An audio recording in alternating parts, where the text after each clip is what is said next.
नमस्कार दोस्तों, राजस्थान के अंदर विधानसभा के जो उपचुनाव है 7 सीटों पे लगभग खत्म हो गए और इन 7 सीटों पे जो उपचुनाव का जो ट्रेंड आया है उस ट्रेंड ने भारतीय जनता पार्टी की ही नहीं कांग्रेस के लिए मुश्किलें खड़ी कर रखी है।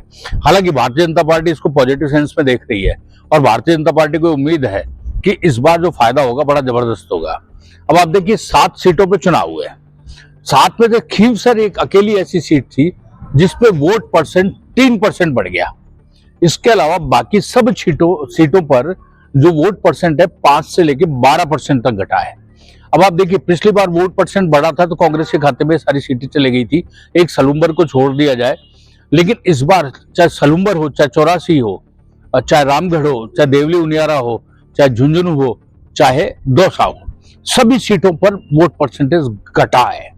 और वोट परसेंट घटने का सीधा सा है कि भारतीय जनता पार्टी इसको अपना प्लस पॉइंट मान के चल रही है और भारतीय जनता पार्टी को पूरा विश्वास है 7 में से कम 5 सीटें भारतीय जनता पार्टी अपने खाते में लेकर आने में सफल होगी, ऐसा भारतीय जनता पार्टी के नेताओं का चुनाव के बाद अनुमान है।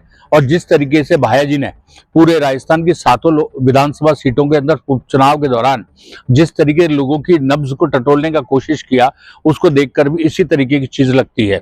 आप देखिए दौसा के अंदर तापमान तो घट ही रहा है लेकिन वोटिंग परसेंटेज भी घटा। इससे कोटा दौसा के अंदर किरोड़ी लाल के भाई और भारतीय जनता पार्टी के उम्मीदवार जगमोहन मीणा आश्वस्त नजर आ रहे हैं।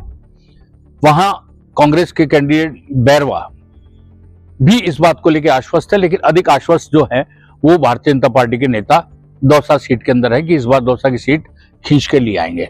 देवली उनियारा की सीट के अंदर राजेंद्र जो गुजर है वो अब आशान्वित नजर आ रहे हैं, क्योंकि जिस तरीके से निर्दलीय कैंडिडेट नरेश मीणा ने वहां के एसडीएम को जिस तरीके थप्पड़ मारा और उसके बाद में जो कांग्रेस कंटेस्ट में नहीं थी तो वो कांग्रेस कंटेस्ट में आ गए, नरेश मीणा वहां से बैक होने की स्थिति में, ऐसा लोगों ने वहां देखा और बताया और माना भी है। इस बात को लेकर यदि ये स्थिति है तो वहां भी देवली उनियारा के अंदर भी वोटिंग परसेंटेज घटने के कारण भारतीय जनता पार्टी के नेता मान रहे हैं कि ये सीट भी वो निकाल के ला रहे हैं। सबसे बड़ा देखिए रामगढ़ के अंदर वोटिंग परसेंटेज घटा है और रामगढ़ में वोटिंग परसेंटेज घटने का सीधी तौर पे भारतीय जनता पार्टी के फेवर में फायदा होता नजर आता है, क्योंकि जिस तरीके से वोटिंग परसेंटेज बढ़ा था पिछली बार तब कांग्रेस के खाते में सीट गई थी, लेकिन इस बार वो सीट रामगढ़ से सुखवंत सिंह जो भारतीय जनता पार्टी के कैंडिडेट है उनके तरफ प्लस होती होती नजर आ रही है। अब इसके बाद झुंझुनू में चलिए, झुंझुनू के अंदर जो हमेशा परंपरागत सीट है जहां से हमेशा कांग्रेस का खाता खुलता है और कांग्रेस ही जीतती नजर आती है, क्योंकि ओला की वो सीट है, ओला परिवार के खाते में जाती है। लेकिन इस बार राजेंद्र गुढ़ा ने मैदान में आके पूरा गणित को बिगाड़ के रख दिया।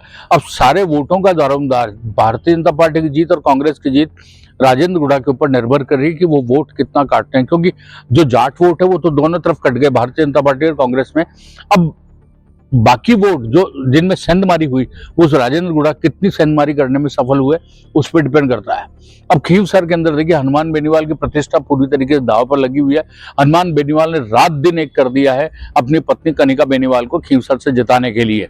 इधर भारतीय जनता पार्टी के रेवंत राम डागा मैदान में है और रेवंत राम डागा के लिए भारतीय जनता पार्टी ने पूरी ताकत लगाई और हनुमान बेनीवाल को इस बार इस चुनाव के अंदर चैन से नहीं बैठने दिया। हनुमान बेनीवाल 24 घंटे लगातार कई दिन तक लोगों के प्रचार में लगे रहे, उनको वोट किस तरीके में लेके आना है और उन्होंने साफ तौर पे कहा कि यदि वो ये चुनाव हार जाते हैं तो उनकी घरवाली जो है मायके चली जाएगी।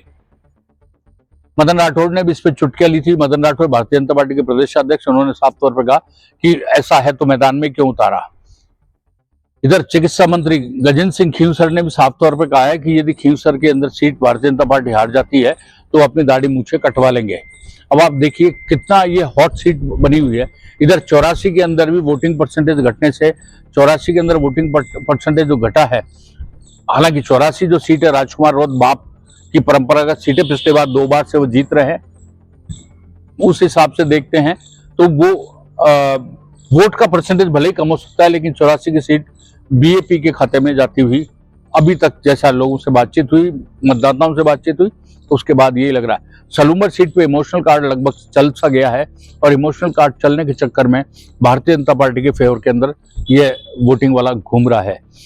कहने का सीधा मतलब सीधा सा है कि लगभग 5 सीटें का जो गणित घूम रहा है इस बार, इसमें भारतीय जनता पार्टी की ओर घूमता हुआ नजर आ रहा है। हालांकि इस बार जो नुकसान होगा वो कांग्रेस को सबसे ज्यादा नुकसान होगा, क्योंकि कांग्रेस 7 में से जो है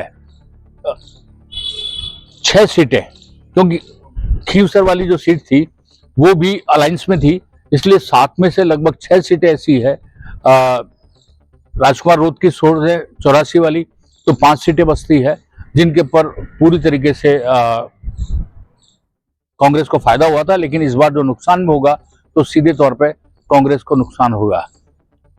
अब इस पूरे चुनाव के अंदर सचिन पायलट ने थोड़ी बागडोर संभाली और सचिन पायलट ने देवली उनियारा की सीट, सचिन पायलट ने दौसा की सीट, सचिन पायलट ने रामगढ़ की सीट के ऊपर अपना अधिक समय दिया। अशोक गहलोत इस पूरे चुनाव के अंदर लगभग दूर से रहे और गोविंद सिंह डोटासरा का भी रोल कोई विशेष नजर नहीं आया। अब की बार जो वोट थे, जो टिकट दिए गए, वो स्थानीय नेताओं, स्थानीय सांसदों के कहने के ऊपर वोट दिए गए, ताकि वो जो ठीक रहा हार का फोड़ा जा सके कांग्रेस की ओर से, वो पूरी तरीके से उनके ऊपर फोड़ दिया जाए और पार्टी को पूरी तरीके से बचा लिया जाए। भारतीय जनता पार्टी ने इससे उलट, भारतीय जनता पार्टी के सारे नेता एक होके पूरी एक ताकत से इस चुनाव के अंदर उतरे हैं। देखते हैं क्या होता है। भारतीय जनता पार्टी को हालांकि पूरी उम्मीद है कि हम लोग पूरी ताकत से जीत के इस बार पिछले बार के जो उपचुनाव का ट्रेंड है उसको बदलेंगे और भारतीय जनता पार्टी को अच्छी खासी सीटें इस चुनाव के अंदर मिलेगी। और उधर कांग्रेस के नेता टीकाराम जूली जो प्रतिपक्ष के नेता है और कांग्रेस के प्रदेश अध्यक्ष गोविंद सिंह डोटासरा का कहना है कि सीटों का फायदा उन्हें होगा। बहरहाल हमें मतदाताओं की माननी चाहिए, जिन्होंने वोट डाले हैं उनका ये कहना है कि इस बार कुछ ऐसा होगा कि सबके भ्रम टूटेंगे।